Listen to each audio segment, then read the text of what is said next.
오늘 새벽에도 하나님 옆에 나오신 모든 성도님들을 주님의 이름으로 환영합니다. 이 시간 샘물의 기도로 함께 기도하겠습니다.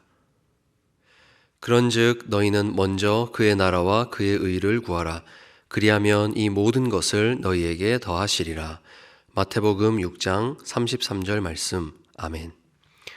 마음 모아 샘물의 기도를 하나님께 드립니다. 먼저 우리 믿음을 고백합니다. 태초에 하나님이 천지를 창조하시니라. 아멘. 천지를 창조하신 하나님, 놀라우신 하나님께서 우리의 아버지가 되어주시니 감사합니다. 이 세상을 살아가는 날 동안에 우리에게 가장 좋은 것 공급해 주시는 이 아버지를 신뢰하며 믿음 안에서 평안을 누리게 하옵소서. 교회와 예배를 위해 기도합니다. 내가 나의 목소리로 여호와께 부르짖으니 그의 성산에서 응답하시는도다. 아멘. 거룩한 산에서 우리를 기다리시는 하나님, 교회로 모여 예배하는 성도들이 하나님의 산에 오르는 기쁨을 누리게 하시고 우리 교회가 풍성한 영의 양식과 사랑의 교제와 은혜의 샘이 흐르는 넉넉한 교회 되게 하옵소서. 작은 목자 훈련과 사남사밤을 통하여 주실 은혜를 기대하며 하나님을 더욱 깊이 알아가기를 사모하는 교회 되게 하옵소서. 목장과 성도들을 위해 기도합니다. 더러는 좋은 땅에 떨어짐에 나서 100배의 결실을 하였느니라. 아멘. 말씀이 선포될 때 듣고 지키어 인내로 결실하는 목장 되게 하옵소서. 믿음이 흔들릴 때 서로 붙잡아주는 목장, 말씀대로 살기 위해 발버둥 치는 목장 되게 하시고 세상의 염려보다 아버지 손의 능력을, 재물의 유혹보다 아버지 집의 풍성함을 사모하는 목장 되게 하옵소서. 하나님께서 저희의 사정을 가장 깊이 아시는 줄 믿습니다. 오늘도 성도들의 간절한 필요들을 채워 주옵소서. 다음 세대와 청년을 위해 기도합니다. 무릇 의인들의 길은 여호와께서 인정하시나 악인들의 길은 망하리로다. 아멘. 말씀대로 사는 것이 어리석다 여김받는 시대를 살아가는 우리 자녀들을 불쌍히 여겨 주옵소서. 삶에서 가장 순수한 시절을 하나님의 말씀에 붙들어 매는 복을 받아 하나님께 인정받는 다음 세대가 되게 하옵소서. 더 넓은 세상으로 발을 내딛는 청년들의 마음을 붙드사 오직 하나님의 말씀에 따라 선악을 분별하여 복받는 길로만 걸어가는 청년 되게 하여 주옵소서. 나라와 선교를 위해 기도합니다. 이는 내 생각이 너희의 생각과 다르며 내 길은 너희의 길과 다름이니라. 아멘. 역사의 주인이신 하나님, 저희가 헤아릴 수 없는 지혜로 온 세계를 친히 다스리시는 하나님을 찬양합니다. 선량한 시민들의 삶이 보호받으며 성실한 수고가 보상받는 평안한 우리나라 되게 하옵소서. 세계 곳곳에서 주님의 복음을 전하는 선교사들이 말씀의 능력을 경험하게 하시며 선교사들로 말미암아 그 땅이 복을 받게 하옵소서. 오늘도 우리의 기도에 귀 기울여 주시는 좋으신 하나님을 찬양합니다. 예수님의 이름으로 기도합니다. 아멘. 오늘 함께 보실 하나님 말씀은 누가복음 16장 10절에서 18절까지 말씀입니다. 지극히 작은 것에 충성된 자는 큰 것에도 충성되고 지극히 작은 것에 불의한 자는 큰 것에도 불의하니라. 너희가 만일 불의한 재물에도 충성하지 아니하면 누가 참된 것으로 너희에게 맡기겠느냐. 너희가 만일 남의 것에 충성하지 아니하면 누가 너희의 것을 너희에게 주겠느냐. 집 하인이 두 주인을 섬길 수 없나니 혹 이를 미워하고 저를 사랑하거나 혹 이를 중히 여기고 저를 경히 여길 것임이니라. 너희는 하나님과 재물을 겸하여 섬길 수 없느니라. 바리새인들은 돈을 좋아하는 자들이라. 이 모든 것을 듣고 비웃거늘 예수께서 이르시되 너희는 사람 앞에서 스스로 옳다 하는 자들이나 너희 마음을 하나님께서 아시나니 사람 중에 높임을 받는 그것은 하나님 앞에 미움을 받는 것이니라. 율법과 선지자는 요한의 때까지요 그 후부터는 하나님 나라의 복음이 전파되어 사람마다 그리로 침입하느니라. 그러나 율법의 한 획이 떨어짐보다 천지가 없어짐이 쉬우리라. 무릇 자기 아내를 버리고 다른 데 장가드는 자도 간음하며 무릇 버림당한 여자에게 장가드는 자도 간음함이니라. 아멘. 오늘은 지극히 작은 일 앞에서라는 제목으로 하나님 말씀의 은혜를 나누고자 합니다. 여러분, 주님께서 종에게 요구하시는 모습은 예나 지금이나 신실함입니다. 우리 주님은 신실한 종들을 아주 기뻐하십니다. 옛 언약의 시대에 우리 하나님께서는 종들에게 자기 집을 맡기셨습니다. 하나님의 복된 말씀을 주시고 율법을 주셔서 자신의 집에 식솔들을 잘 먹이고 목양하라고 맡기셨습니다. 그러나 역사 속에서 보면 종들은 참 많이 불의하였습니다. 하나님께서 맡기신 것들로 자기의 배를 불리기에 바빴고 백성들은 굶어가는 그런 일들이 참 많았습니다. 시간이 지나고 하나님의 아들이 세상에 오셨습니다. 그런데 주인이 기대했던 모습은 온데간데 없고 온통 불의한 종들이 가득한 모습을 우리 주님께서 보셨습니다. 어떻게 보셨을까요? 바로 재물을 대하는 태도. 오늘 본문에 보면 재물을 대하는 태도 그 하나로 주님의 평가는 끝이 났습니다. 여러분, 지극히 작은 일에서 신앙이 보이는 법입니다. 돈을 좋아하는 그 모습 하나에 오늘 주님 앞에 종들의 신실함은 바로 평가가 끝이 나는 겁니다. 그래서 주님은 오늘 이 말씀을 통해서 새 시대의 일꾼을 찾으려 하십니다. 새 시대의 일꾼은 달라야 하는데요. 그럼 새 시대를 살아가는 복음의 일꾼은 어떤 삶을 살아야 할까요? 첫째로 자신을 알아야 합니다. 여러분 혹시 아십니까? 사람은 두 마음을 품을 수 없는 존재로 창조되었습니다. 여기서 아니다, 두 마음을 품을 수 있다 하시는 분이 계시다면 그것은 자기 자신을 잘 모르는 겁니다. 주님은 분명히 말씀하셨습니다. 집 하인이 두 주인을 섬길 수 없다. 주님은 종들에게 집을 잘 돌보라고 여러 가지 좋은 것들을 맡겨주셨는데 불의한 종은 그 맡겨주신 것이 너무 좋은 거예요. 그래서 주인보다 주인이 맡겨주신 것을 우상처럼 섬기면서 주인이 있어야 할 자리에 우상을 가져다 놓는 겁니다. 그러면 우리 삶에는 문제가 생기는 겁니다. 왜냐하면 우리에게는 오직 하나님만이 앉으셔야 하는 자리가 존재하기 때문입니다. 분명히 그 자리에는 하나님만이 계셔야 우리의 영혼이 쉼을 얻고 하나님과 아름다운 교제가 이어지기 때문이죠. 그리고 그 자리에 하나님만이 계셔야 신실한 종이라고 인정받을 수 있습니다. 하루는 남편이 아내에게 이렇게 말합니다. 여보, 내가 사랑하는 사람이 생겼다. 이게 무슨 말입니까? 말도 안 되는 소리죠. 그런데 남편이 자신 있게 말합니다. 여보, 화내지 마. 나는 당신도 너무 사랑하고 이 다른 여자도 똑같이 사랑해. 여러분, 이 말을 듣고 아 그렇구나 받아주면 그것은 착한 아내가 아니라 바보입니다. 말이 안 되는 소리라는 거죠. 여러분, 우리 인생에도 꼭 한 명에게만 허락되는 이런 자리가 있듯이 여기 우리 마음에도 똑같습니다. 오직 하나님만 앉으실 수 있는 자리가 존재합니다. 하나님은 바로 이 부분에 재물이라든지 우리가 욕망하는 다른 어떤 것도 채워넣지 말라고 말씀하십니다. 하나님 외에 다른 것들을 채워놓고 예배당에 나와서 하나님, 저는 하나님만 사랑해요. 하나님이 저의 주인이에요.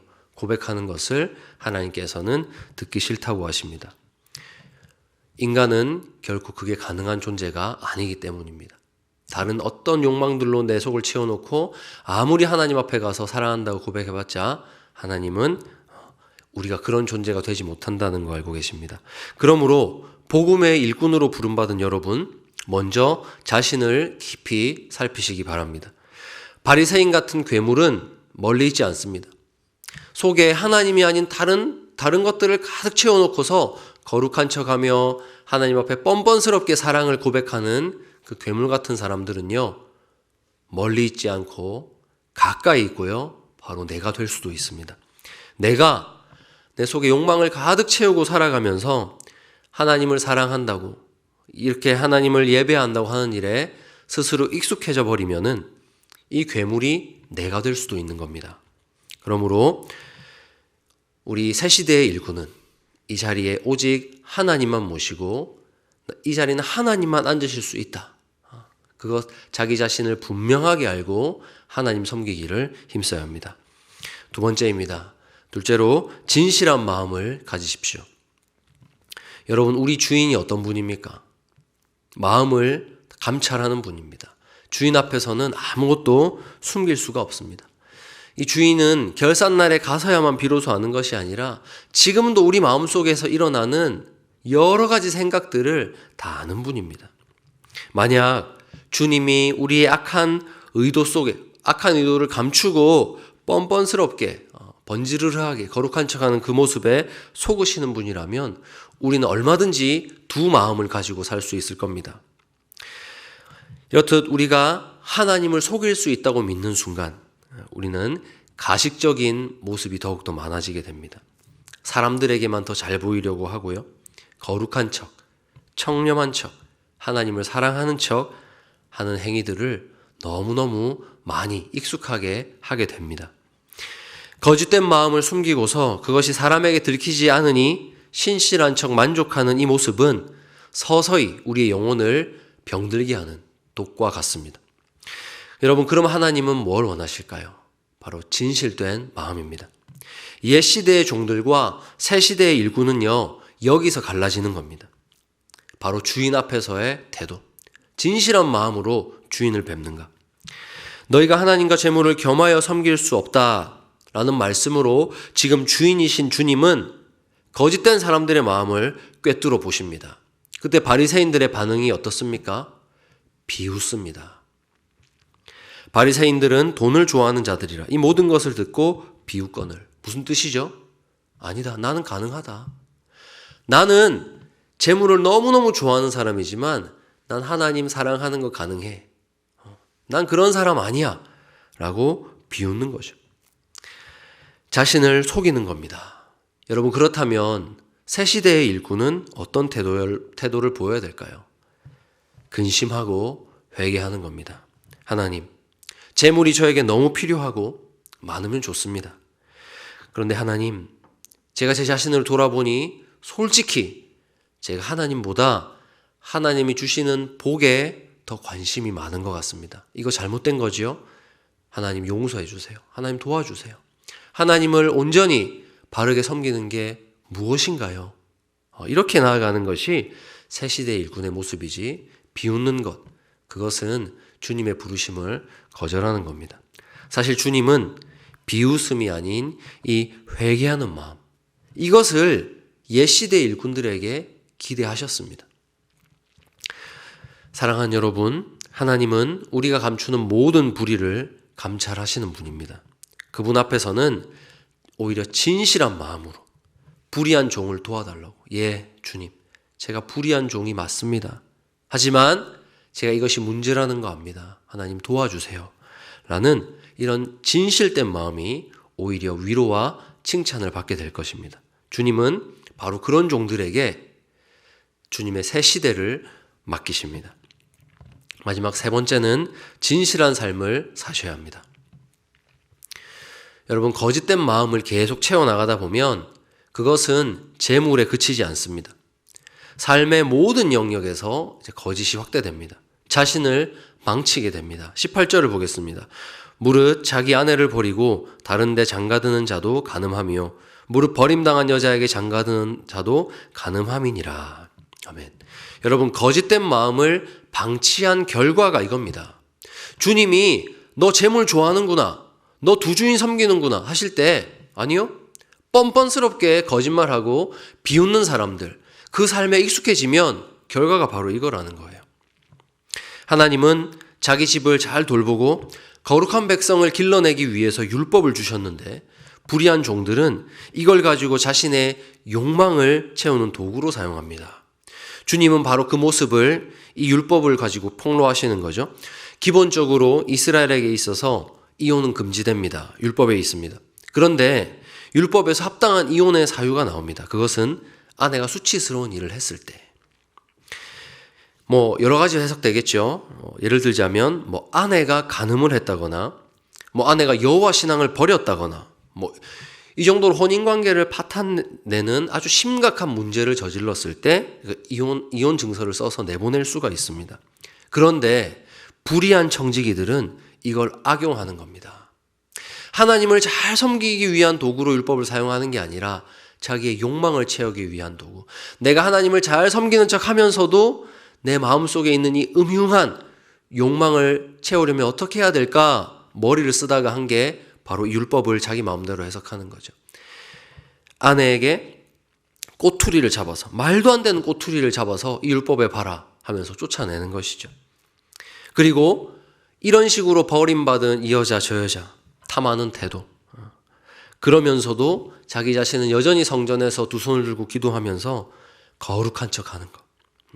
주님께서는 이 악한 모습을 결코 거룩하다 하지 않으십니다. 이런 사람들에게 주님은 일을 맡기지 않으십니다. 결국은 진실한 마음은 진실한 삶으로 나타나는 법입니다. 여러분, 그럼 내 마음이 진실한지 아닌지 어떻게 알 수 있습니까? 일상에서 일어나는 아주 작은 일을 보시면 됩니다. 그 작은 모습에 우리의 신앙이 있습니다. 지극히 작은 일에 충성된 자는 그 마음에 하나님을 모시고 계시다는 사실을 증거하는 삶을 사는 겁니다. 우리 삶에서 피어나는 열매로 이렇게 우리는 날마다 우리를 점검해야 됩니다. 지극히 작은 일에 우리 주님이 주인이 되고 계신가 점검해야 합니다. 이제 말씀을 맺겠습니다. 지극히 작은 일에 충성하는 자가 어디에 있는가? 오늘도 주님은 신실한 일꾼을 찾고 계십니다. 이 땅을 살피십니다. 그때 여러분의 신앙이 주님을 잘 모시는 신실한 삶으로 드러나기를 축복합니다. 주님, 내가 어떻게 돈을 벌고 사용하는지, 어떻게 내가 자녀를 양육하고 있는지, 어떻게 나의 부모님을 섬기고 있는지, 어떤 마음으로 내가 밥을 먹고 운동을 하는지, 우리의 작은 일상이 오늘도 새 시대의 일꾼을 찾으시는 주님 앞에 합당한 삶이 되기를 바랍니다. 여러분, 일상은 상관없고, 내 삶의 작은 일상은 상관없고, 그저 교회에 와서 잘하면, 교회 생활 앞세우면 내가 거룩한 주님의 종이겠지라는 생각이 아주 위험합니다. 그것은 주님의 말씀을 비웃는 것입니다. 그런 자는 결코 쓰임받지 못합니다. 오히려 지극히 작은 일 앞에서 내 마음의 중심이 어디를 향하고 있는가 돌아보면서 주의 은혜를 구하는 종들이 쓰임받는 종인 줄 믿습니다. 그러므로 오늘도 하나님, 내가 하나님과 재물을 겸하여 섬길 수 없는 마음을 가진 존재입니다. 그러니 내 마음속에 하나님만이 주인 되어 주십시오. 하나님의 나라를 이렇게 염려하면서 주인의 음성 듣기에 애를 쓰는 그런 성도님들 되셔서 오늘도 신실한 복음의 일꾼으로 주님 손에 쓰임받는 복된 성도님들 되시기를 주님의 이름으로 축복합니다. 이 시간 한 가지 기도 제목으로 함께 기도하겠습니다. 주님, 오늘 제 마음속에 주인만이 계셔야 될 자리에 무엇이 있습니까? 돌아보고 회개하게 하시고 오직 주님 음성에 귀 기울이는 이 새벽 되게 해주십시오. 우리 함께 기도하겠습니다.